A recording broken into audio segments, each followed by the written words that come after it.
Hi everyone, Natalie Willis here from the Baby Sleep Trainer. Welcome back to my channel. We are going to talk about summertime, which used to be really fun when we were kids and now can be really stressful when we have kids. So give me some of your time and I'll tell you how to handle your kids' summer and their sleep.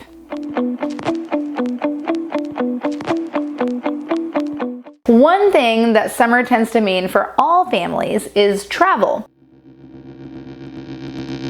For babies specifically, traveling and sleep can be really complex. Thankfully, there is one product that I really truly love that makes summertime travel with a baby a million times easier, and it's called a slumber pod. This is this amazing pop-up canopy that goes over a pack and play, which means anywhere you go, whether you're room sharing or your child is in their own room, it's basically like taking their bedroom along with them. I didn't have one of these. I cannot tell you how much I wish I had had one. This is pretty much like the only product that I really think about, like how it would have made this massive, huge improvement in my child's life. Now, the way that you want to use the slumber pod, in addition to obviously how the website tells you to use it in terms of like setting it up, is at home before you go on your trip. Ideally, you would start your child sleeping in their pack and play inside the slumber pod 3 nights before you go on your trip. So have them do as many overnights and daytime naps at home over those 3 days as you can, so that when you get to your destination, you can pop that slumber pod and your child really won't miss a beat. In addition to making sure that your child's sleep environment is set up properly as much as you can when you are traveling, you want to give yourself some grace, especially during the transit portion of your travel. So when you leave your door until you arrive at your destination, whether you are going by plane, train, or automobile, anything really goes and you're really just trying to survive. But when you get to your destination, you want to make sure that you're trying to maintain those same habits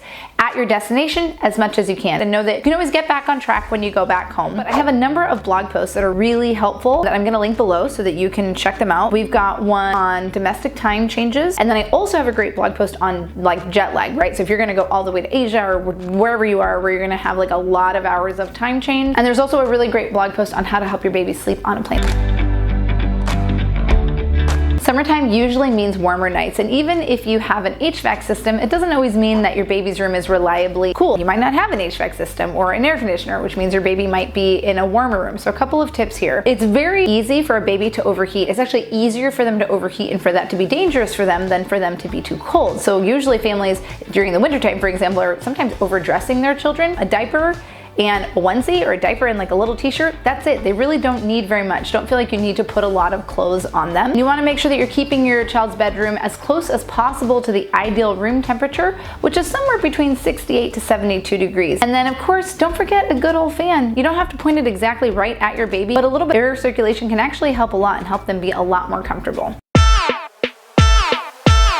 One last thing that summertime means is later bedtimes. Now, if your baby is 8 months of age or older, know that they are actually going to tolerate an occasional or even like a regularly later bedtime a lot better than their younger infant counterparts. The sun is really your friend when you're managing those later bedtimes. Their sleep is really regulated by the sun, and so you might even find that over the summer, it's a little bit more tolerable to move even your younger baby's bedtime a little bit later. If you like what you're hearing, as always, make sure you subscribe, hit the little bell for notifications on all of my new content. I will see you next time.